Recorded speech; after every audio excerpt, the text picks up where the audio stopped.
నాడు అని కాదు. స్వామి ఏమంటారంటే అక్కడ వ్యక్తి అని కాదు.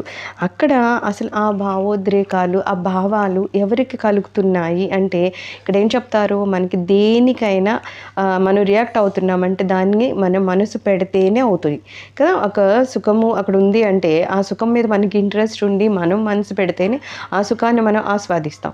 ఒక దుఃఖం ఉంది అంటే ఆ దుఃఖాన్ని కూడా మనం మనసు పెడితేనే ఆస్వాదిస్తాం, దుఃఖపడతాం. కానీ అక్కడ కనుక మన మనసు పని చేయలేదు, మన ఆలోచనలు అక్కడేమీ వెళ్ళలేదు అంటే ఖచ్చితంగా మనకు ఆ సుఖం అనేది దుఃఖం అనేది ఏమి ఉండదు. సో స్వామి ఏమనేవారు, నువ్వు ఆత్మవిచారణ చేయడం అంటే ఆ భావోద్రేకాలు వలన అనేది మనకి ఒక క్లారిటీ రావడం కోసం నువ్వు మనసు పెడుతున్నావు కాబట్టే తప్పితే నిజంగా అలాంటి సమస్యలో కష్టాలు నష్టాలు సుఖాలు దుఃఖాలు అంటూ ఏంటేంటో బయట ఏమీ లేవు. ప్రతిదానికి నువ్వు నీ మనసుని కనెక్ట్ చేస్తున్నావు కాబట్టి అవుతుంది అని మనం తెలుసుకోవడం కోసం ఎవరు అని అడుగుతున్నారు.